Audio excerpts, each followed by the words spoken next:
दिन हो गए, 1 महीने मेरी छुट्टी पूरी हो गई। आज मैं आईजी साहब से बोले किसी से मिलिए, बोले आप यहाँ पर आईजी के एसपी के ऊपर सभी फोन आते हैं, जो कार्रवाई ऐसे ही होगी बोला।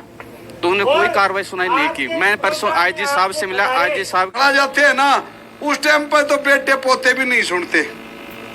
और यह सरकार ऐसे नहीं मानेगी, तुम बोलो कि रोड जाम कर दिया, फलाना कर दिया, बिल्कुल नहीं मानेगी। लठोर लागेंगे, बुढ़ापा में दर्द करेंगे। ये जा रहे हैं अल्फनाम के लिए आपसे निवेदन और आग्रह है, क्योंकि हम सबके बीच आज ये अतिथि मंडल का उद्गार होना है। जय हिंद, जय भारत, वंदे मातरम। मैं रविंद्र फौजी। साथियों, थोड़ी देर पहले बाइट चल रही थी, एक गवर्नमेंट आई जिसने शहीद वीरांगनाओं के बच्चे को अनुकंपा नौकरी दी, बटल का जोल्टी को नौकरी दी, जिसकी टांग गई हाथ गई, लेकिन दी कैसे पता आपको? सबसे पहले 5 वीरांगनाओं को तहसीलदार बनाया था, जिसमें सबसे पहले कैप्टन चंद्र चौधरी डूंगरगढ़, जो मैं 2 साल तो मैं खुद को मैं हूं उसका नया लाल शाह के साथ में दे चक्कर साहब, यो चक्कर को खत्म करो। एक तो सबसे पहले जो वीरांगना होगी उसे पूछा कि तेरा पति कब शहीद हुआ था? अरे डूब के मर जा, या सामने खड़ी तू शहीद पूछ रहा? अरे ऐसे प्रश्न पूछते हैं उस विधवा से, वो अनपढ़ को उठाते, क्या बताओगे बेचारी? लगता है कि ये झुंझुनू जिले के हम 3 लोग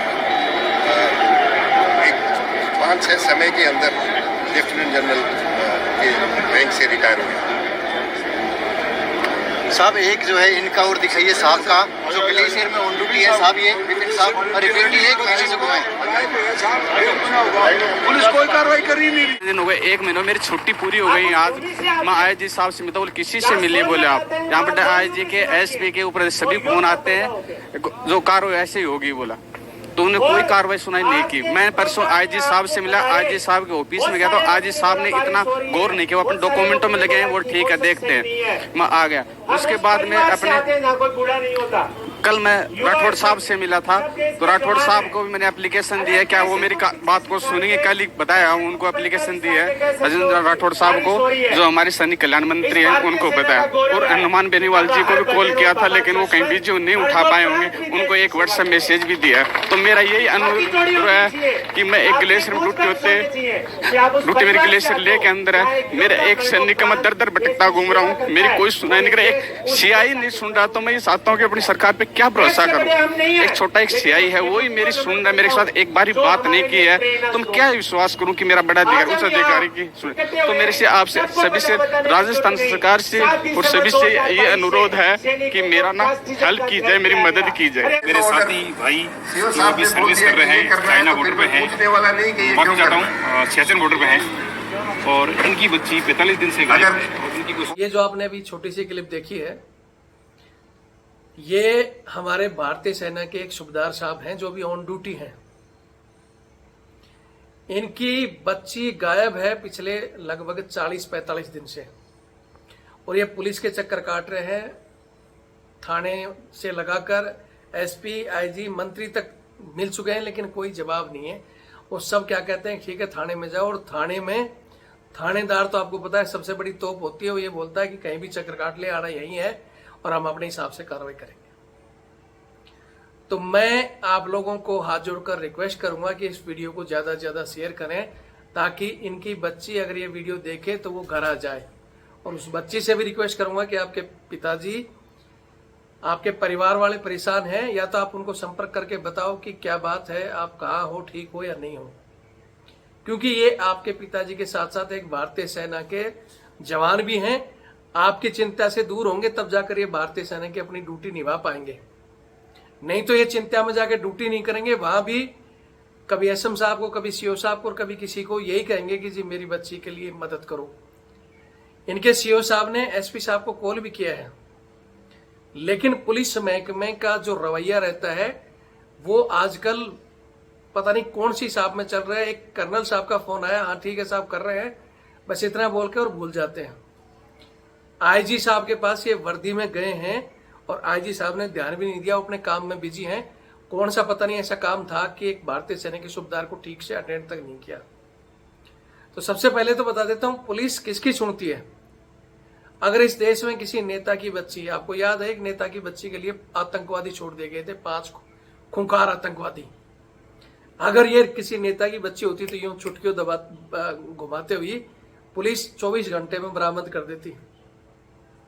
लेकिन ये एक सैनिक की बच्ची है, इसलिए पुलिस पता नहीं काम करेगी कि नहीं। आम जनता को कहना चाहता हूं कि अगर आपके दिल में है तो आप शेयर जरूर कर देना, ताकि हो सकता है उस बच्ची तक जाए, या किसी को उस बच्चे की सूचना हो तो सूबेदार साहब या नजदीकी पुलिस स्टेशन में बता सके।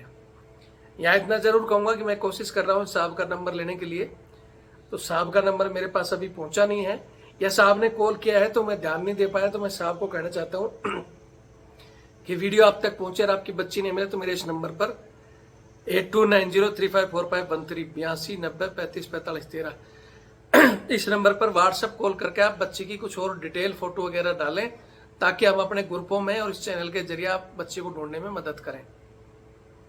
मैं हो सकता है साहब ने फोन किया और मैं नहीं उठा पाया हूं, तो आप एक बार व्हाट्सएप कॉल करके और डिटेल भेज दें, मैं देख लूंगा। और आगे मैं चाहता हूं कि इस वीडियो में साहब की बच्ची के अलावा भी बहुत सी चीजों का डिस्कस किया गया है। ये जयपुर में हमारी एक सैनिक स्वाभिमान रैली की गई थी, और उस टीम को मैं धन्यवाद देना चाहता हूं, जो भी रैली में बता रहे उन सबका धन्यवाद। संख्या आगे आने वाले समय में और बढ़नी चाहिए, तभी सरकारों तक असर जाता है। इस रैली में वहां 3 जनरल साहब तक बैठे थे, और भी कई अधिकारीगण होंगे। अगर वो चाहते तो डायरेक्ट राजस्थान के डीजीपी को कॉल करके इनकी समस्या का हल कर सकते थे। इतना रुतबा लेफ्टिनेंट जनरल से रिटायर है, तो इतना रुतबा और इतना लाइजन होना चाहिए। अगर वो नहीं तो इसकी जो चैनल बनता है, इनके सीओ साहब यहाँ जो कमांड है, कमांड में फोन करते हैं, और कमांड से अगर एक अधिकारी डायरेक्ट जाकर डीजीपी से मिल सकता है, नहीं तो सीधा मुख्यमंत्री से मिले, और नहीं सुने तो इस टिक को टेढ़ा करके सुनाना चाहिए। लेकिन ये हमारी सेना का धीरे धीरे रॉयल्टी उन अधिकारियों की खत्म होती जा रही है, क्योंकि बच्ची जवान की है, इसलिए किसी को ध्यान नहीं। इनके अलावा भी ये वीडियो और थोड़ा सा लंबा है, इसमें और सैनिकों की समस्याएं हैं। जो रैली हुई है, ये सैनिकों को लेकर जो जातियों में बांटा जा रहा है इनके आरक्षण में, इस विषय पर भी वीडियो बनाया गया है, तो इसको देखें। और ये रैली के आयोजक जिन्होंने की है, मेरे को भी इन्होंने बताया था, और मेरी उनसे बात भी हुई थी शर्मा जी से और उन टीम से, कि वो कह रहे थे कि आपको आना है, तो मैं नहीं आ पाया। मैंने जितने मेरे बंदे थे कोशिश की, जितने सबको सूचना दी थी, वो गए और पहुंचे भी हैं रैली में। मैंने पहले ही बता दिया था कि मेरा, जो आप सभी को पता है, चैनल का जो मेरा केस है, जो मेरा चैनल बैन हुआ है, उसको लेकर मैं सुप्रीम कोर्ट में 22 तारीख को मेरी तारीख थी, तो मैं 22 को वहीं था। उसके बाद शुक्रवार शनिवार और इतवार की छुट्टी थी, और संडे की ये रैली थी। लेकिन 25 को फिर तारीख थी, क्योंकि मेरा केस जो 3 ऐसे पुराने केस हैं चैनलों के, उनके साथ ही आरोपी, मतलब उनके साथ ही टैग कर दिया गया, तो उनकी 25 को तारीख थी, इसलिए मैं उस वजह से वहीं व्यस्त था। और इतना दूरी से वहां पहुंचना, क्योंकि ये क्या बोलते हैं अपना 22 की तारीख में ही मैं सुबह 4 बजे घर से निकला था, और तब भी मैं पहुंचते पहुंचते मतलब मेरा केस लगभग, मैं अगर और 5-7 मिनट लेट होता तो मैं शायद पहुंच ही नहीं पाता, और केस मेरा सुनवाई हो जाती। और सुनवाई में मैं उसके लिए मैं अलग से वीडियो बना दूंगा वहाँ क्या हुआ, क्योंकि एक बार तो जज साहब के वो सुनकर मेरे होश उड़ गए थे। फिर मैं खुद वहाँ खड़ा हुआ और बस भगवान से प्रार्थना की। जज साहब ने देखा और उन्होंने केस एडमिट कर लिया हमारा, और जल्दी हमारा वो चैनल भी खुल जाएगा, उसकी मैं अलग से अपडेट दे दूंगा आपको। आज तो ये वीडियो देखें और शेयर जरूर करें। और अच्छी रैली रही आप सबकी, मेरी तरफ से आप सबको बधाई है। और जो हमारे जयपुर में हजारों की संख्या में सैनिक हैं, वो नहीं निकलते हैं। उन पर कोई समस्या आती है ना, तब वो याद करते हैं संगठनों को और हमारे जैसे लोगों को, लेकिन रैलियों में नहीं आते हैं, क्यों? उनको लगता है कि हमारे तो नेताओं से बहुत ज्यादा लाइजन है। कोई नहीं पहुंचता है, कोई नेता, कोई, सब आपको सिर्फ इस्तेमाल करते हैं। आपका खुद का संगठन होगा, आपकी खुद की ताकत होगी तो ही पहुंचोगी। बाकी तो वीडियो देखें और शेयर करें। जय हिंद, जय भारत, वंदे मातरम।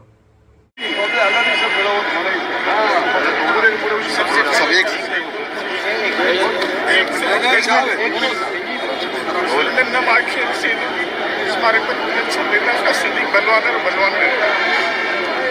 आज मेरी बेटी को 1 महीना हो गया सीखने से निकले, तो थाना उद्योगनगर ने अभी तक कोई सुनवाई नहीं की। जी साहब, और एसआई साहब ने अभी तक मेरे से जो एसआई है सीआई साहब उन्होंने अभी तक मेरे से कोई बात नहीं की है।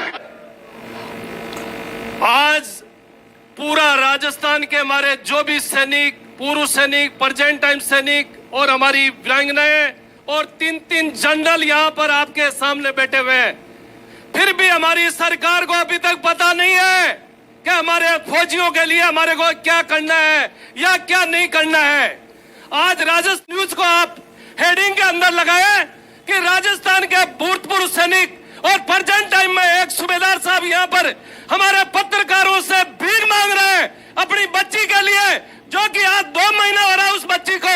आज तक सरकार ने, आज तक पुलिस ने उनके खिलाफ कोई कार्रवाई नहीं है। हमारी तरफ से इस सरकार से निवेदन है उस अधिकारियों को, उस पूरे थाने को सस्पेंड किया जाए, ताकि दोबारा हमारे फौजी की कोई भी दरखास्त जाएगी 4 बार सस्पेंड करेंगे कि फौजी की एप्लीकेशन आई है, मेरे को क्या करना चाहिए, क्या नहीं करना चाहिए।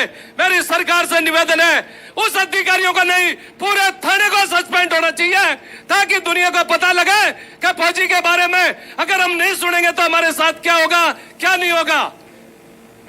इसके अलावा ऑन ड्यूटी होते हुए अभी मेरी ड्यूटी ग्लेशियर ले में है सर। मेरी बेटी नीट में एग्जाम दिया था सीकर से, उसके एग्जाम में नंबर कम आने की वजह से उसने अपने आप डिप्रेशन लेके, उस दिन काउंसलिंग हुई थी 25 जुलाई को, तो उसी दिन सुबह बगैर बताए घर से निकल गई। तो मैंने अपने पुलिस में भी इंफॉर्मेशन, थाना उद्योगनगर सीकर, तो उन्होंने अभी तक उसने मेरी कोई सुनाई नहीं करी। सीआई साहब ने अभी तक मेरे से कोई बात नहीं की। उन्होंने एक हेड कांस्टेबल चंद्रकला को दे रखा मेरा, तो वो बोलते उसी से बात करो। मैंने अपने स्तर पर सब जगह ढूंढा, उन्होंने जो भी में न आखिर शहीदों की जिस मार्ग पर मुझे अच्छा लगता है उसका शरीक बलवान और बलवान रहेगा।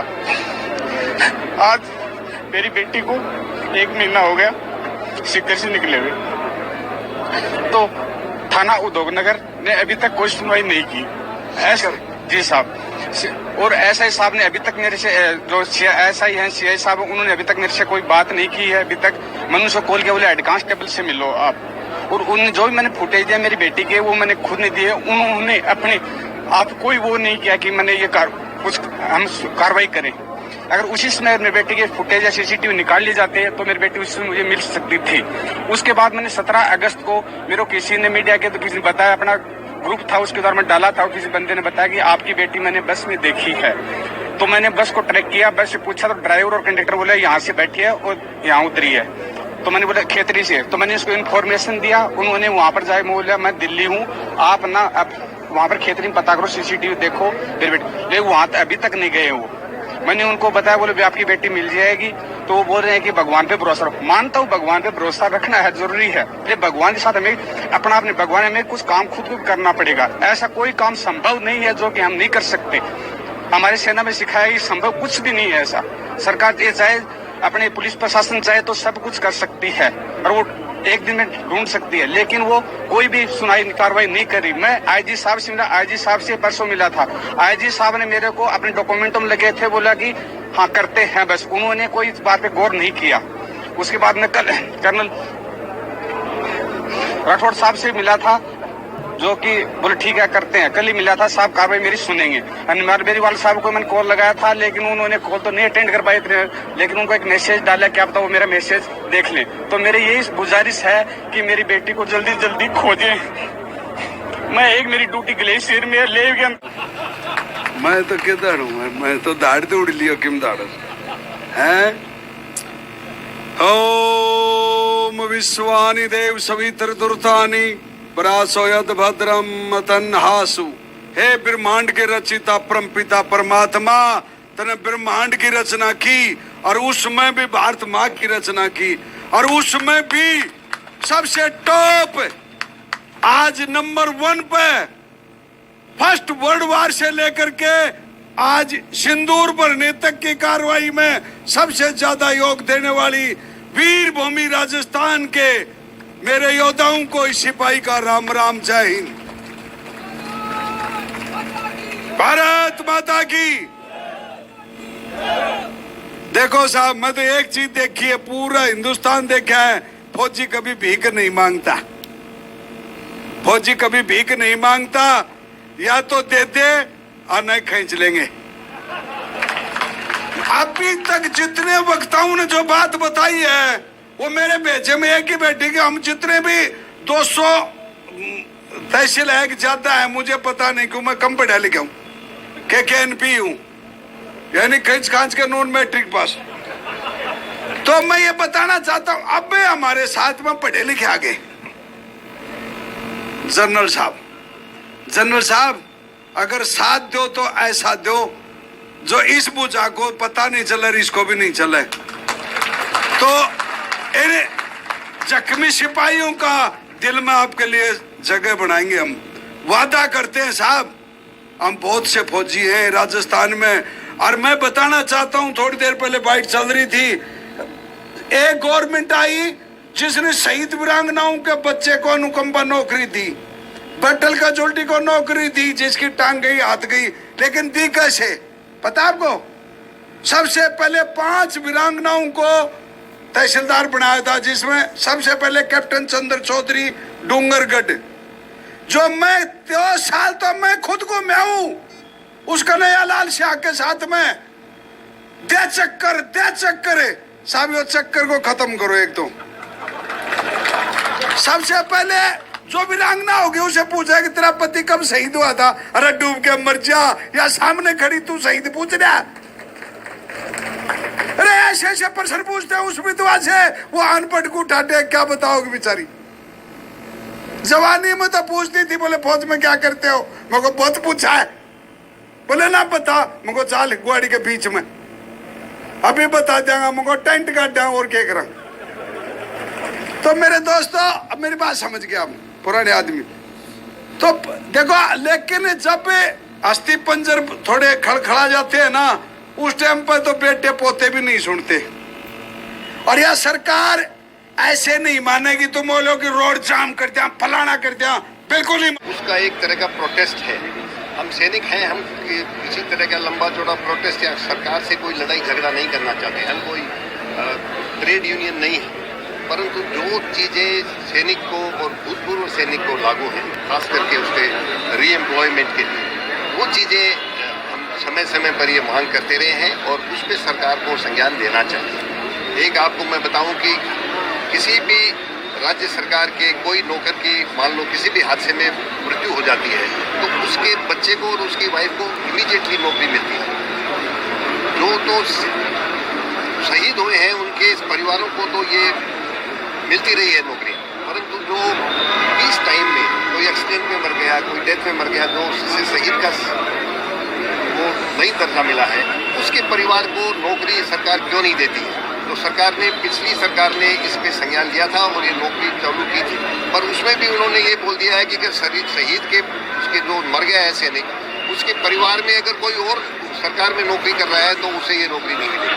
ये मुझे समझ में नहीं आया। अगर किसी लाइनमैन का बच्चा, लाइनमैन मर गया है और लाइनमैन की वाइफ नौकरी कर रही है, तो लाइनमैन के बच्चे को भी बिजली विभाग नौकरी देता है। तो ये एक पॉइंट है जो कई दिनों से जो सैनिक के परिवार हैं, भूतपूर्व सैनिक परिवार हैं, जिन्हें शहीद का दर्जा नहीं मिला है, उनके साथ ये बहुत ही एक सोचेला व्यवहार किया जा रहा था। जैसे सरकार ने संज्ञान लिया है, पर ये पार्शियल संज्ञान लिया है, इसे वो जल्दी से जल्दी इसका करके, और जो भी सैनिक जिसकी पीस टाइम में डेथ हो गई है ऑन गवर्नमेंट सर्विस, उसके परिवार में उसके बच्चे को या उसकी पत्नी को नौकरी जल्दी से जल्दी सरकार दी।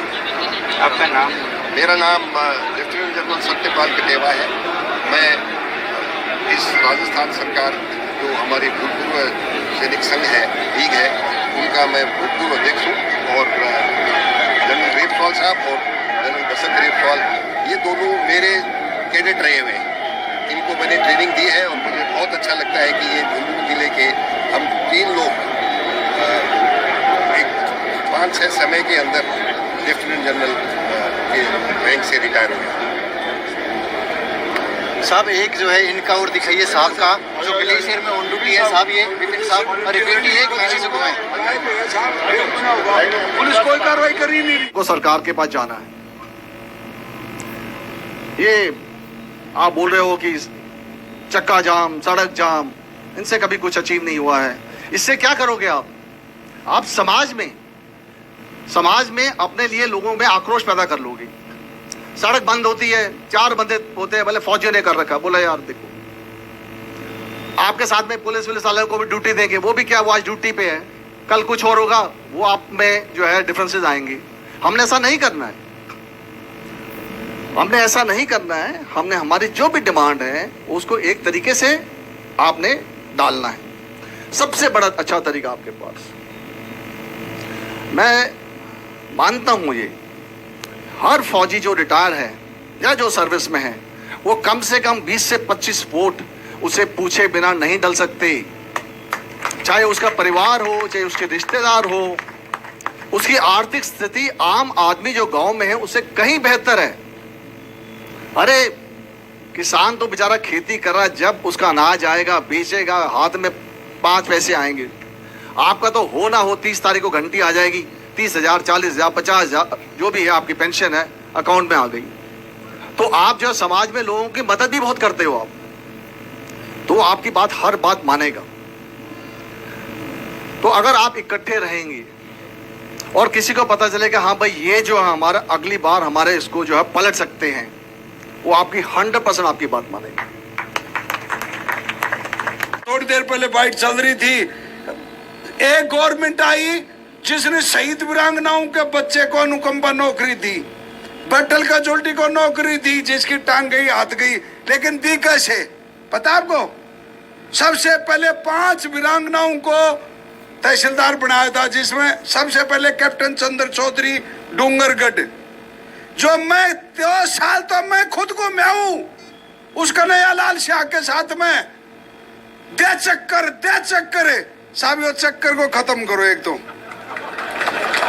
सबसे पहले जो वीरांगना होगी उसे पूछा कि तेरा पति कब शहीद हुआ था, अरे डूब के मर जा, या सामने खड़ी तू शहीद पूछ रहा। अरे ऐसे प्रश्न पूछते हैं उस विधवा से, वो अनपढ़ को उठाते, क्या बताओगे बेचारी। जवानी में तो पूछती थी, बोले फौज में क्या करते हो, मेरे को बहुत पूछा है, बोले ना बता, मेरे को चाल गुआड़ी के बीच में अभी बता देंगा, मेरे को टेंट काट देंगे और क्या करा। तो मेरे दोस्तों अब मेरी बात समझ गया, पुराने आदमी तो देखो, लेकिन जब अस्थि पंजर थोड़े खड़खड़ा जाते हैं ना, उस टाइम पर तो बेटे पोते भी नहीं सुनते। और यह सरकार ऐसे नहीं मानेगी, तुम बोलो कि रोड जाम कर दिया, फलाना कर दिया, बिल्कुल नहीं मानेगी। लठोर लागेंगे, बुढ़ापा में दर्द करेंगे। इसका एक